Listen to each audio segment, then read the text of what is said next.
Welcome to Brainish English Stories. Prince Michael, from the electorate of Violuna, sat on his favorite bench in the park. The cool September night made him feel alive, like a special drink. The benches were not full. People in the park who were tired and lazy went home quickly because of the cool autumn air. The moon was rising above the roofs of the houses on the east side. Children laughed and played around the fountain. In the shadows, magical creatures like fauns and tree spirits played, not knowing people could see them. A hand organ, like a bird named Philomel, played music in a side street. Around the park, streetcars made noises like cats and trains roared like lions. Above the trees, there was a big, round, shining clock on an old public building. Prince Michael's shoes were very old and broken, worse than any cobbler could fix. His clothes were so bad that even a ragman would not want them. His face had a 2-week-old beard with gray, brown, red, and yellow colors, like a funny stage play. No man was rich enough to wear such a bad hat as his. Prince Michael sat on his favorite bench and smiled. He thought it was funny that he was rich enough to buy all the big, bright houses in front of him if he wanted. He could have as much gold, fancy cars, jewels, art, land, and estates as anyone in the big city of Manhattan, and still have much more left. He could eat with kings and queens. The social world, the world of art, and the best people would admire and copy him. He could have praise from the wisest, flattery, respect, pleasure, fame. All the best things in life were waiting for Prince Michael of Violuna, whenever he wanted them. But he chose to sit in old clothes on a bench in a park. He had tried the good things in life and found them not good, so he left his rich life to find joy close to the real, simple heart of the world. These thoughts drifted through Prince Michael's mind as he smiled with his colorful beard. Dressed like the poorest person in the park, he loved to watch people. He found more happiness in helping others than in his riches and high position. It was his main joy to help people in need, to give wonderful gifts to those who needed help, and to make poor people happy with his royal gifts, given wisely. As Prince Michael looked at the bright clock in the tower, his kind smile turned a little sad. He had big thoughts, and he always felt sad about how the world was ruled by time. People rushed around, controlled by the little moving hands of a clock, which made him sad. After a while, a young man in fancy clothes came and sat on the third bench from the prince. For half an hour, he smoked cigars quickly, and then he started watching the bright clock above the trees. He was clearly upset, and the prince saw that his worry was somehow connected to the moving hands of the clock. Prince Michael got up and went to the young man's bench. "Excuse me for talking to you," he said, "but I see that you are worried. If it helps, I will tell you that I am Prince Michael, heir to the throne of the electorate of Violuna. I am here in disguise, as you can see from my clothes. I like to help people who need it. Maybe I can help with what is troubling you." The young man looked up at the prince with a bright look, but the worried line on his forehead did not go away. He laughed, but he was still worried.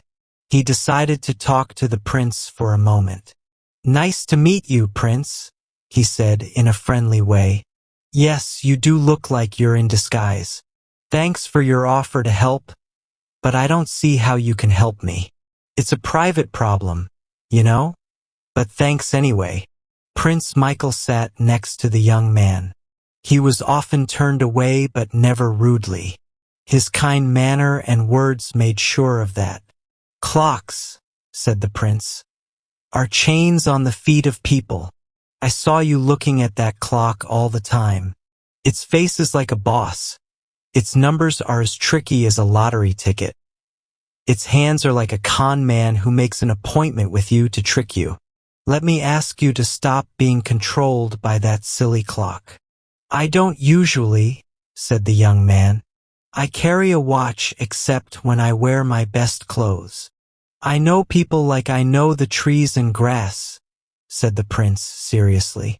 I am very wise, I studied art, and I have a lot of money. There are not many problems I cannot fix.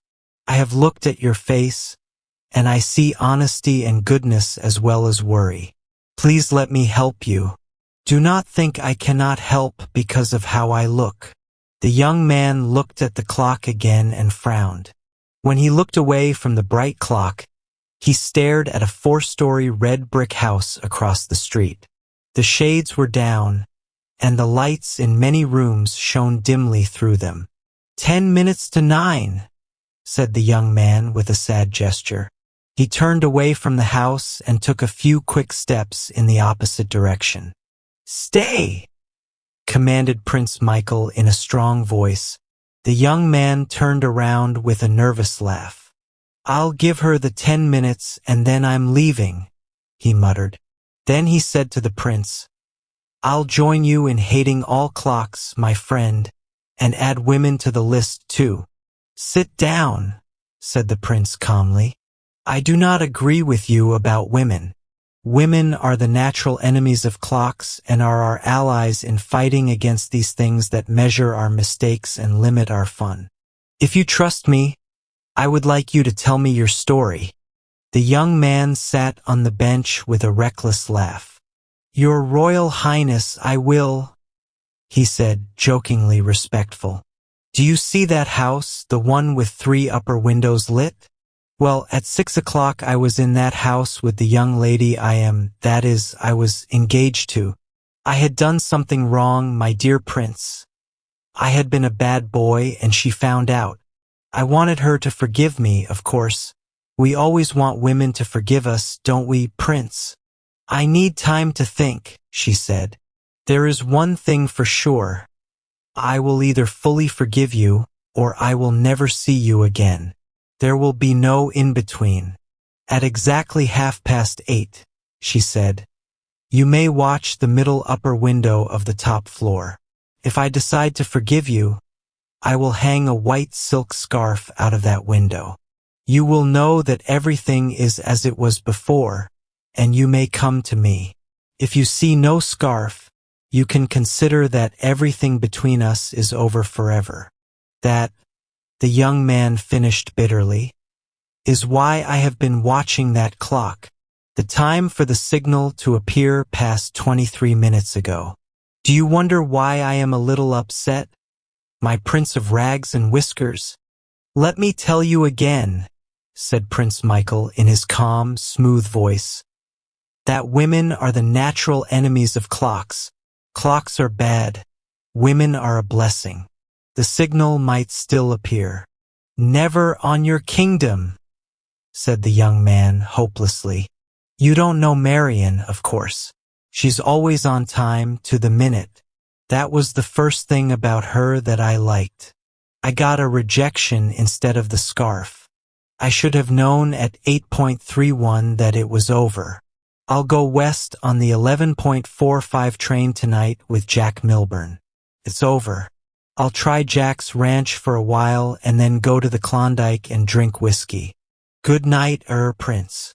Prince Michael smiled his mysterious, gentle smile and held the young man's coat sleeve. The bright light in the prince's eyes softened. Wait, he said seriously, until the clock strikes. I have more wealth and power and knowledge than most men. But when the clock strikes, I am afraid. Stay with me until then. This woman will be yours. You have the word of the hereditary prince of Vialuna. On the day of your marriage, I will give you $100,000 and a palace on the Hudson River. But there must be no clocks in that palace. They measure our mistakes and limit our fun. Do you agree? Of course, said the young man cheerfully. They're annoying anyway, always ticking and striking and making you late for dinner. He looked again at the clock in the tower. The hands showed 3 minutes to 9. "I think," said Prince Michael, "that I will sleep a little. The day has been tiring." He lay down on a bench as if he had done it before. "You will find me in this park on any evening when the weather is good," said the prince sleepily. "Come to me when your marriage day is set and I will give you a check for the money." "Thanks, Your Highness," said the young man seriously. "It doesn't look like I will need that palace on the Hudson, but I appreciate your offer just the same." Prince Michael fell into a deep sleep. His old hat fell from the bench to the ground. The young man picked it up, put it over the prince's messy face, and moved one of his relaxed limbs into a more comfortable position. "Poor guy," he said, as he drew the torn clothes closer around the prince's chest. The clock struck 9 loudly and suddenly.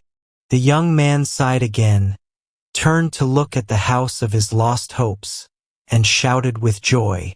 From the middle upper window, a white silk scarf waved in the dusk, a wonderful, divine sign of forgiveness and promised happiness. A round, comfortable man who was hurrying home walked by, unaware of the delights of waving silk scarves in the dimly lit park. "Can you tell me the time, sir?" asked the young man. The man, thinking his watch was safe, pulled it out and said, 29.5 minutes past 8, sir. Then he looked at the clock in the tower and said more. "By George, that clock's half an hour fast. First time in 10 years I've known it to be wrong. This watch of mine never varies a..." But the man was talking to no one. He turned and saw the young man running towards the house with 3 lit upper windows. In the morning, 2 policemen came by on their way to their beats. The park was empty except for one tired figure sleeping on a bench. They stopped and looked at it. "It's Dopey Mike," said one. "He gets high every night. Park bum for 20 years. On his last legs, I guess." The other policeman bent down and looked at something crumpled in the sleeper's hand. "Wow," he said. "He has a $50 bill anyway. Wish I knew what he smokes." And then rap, rap, rap, went the club of reality against the shoes of Prince Michael, of the electorate of Vialuna.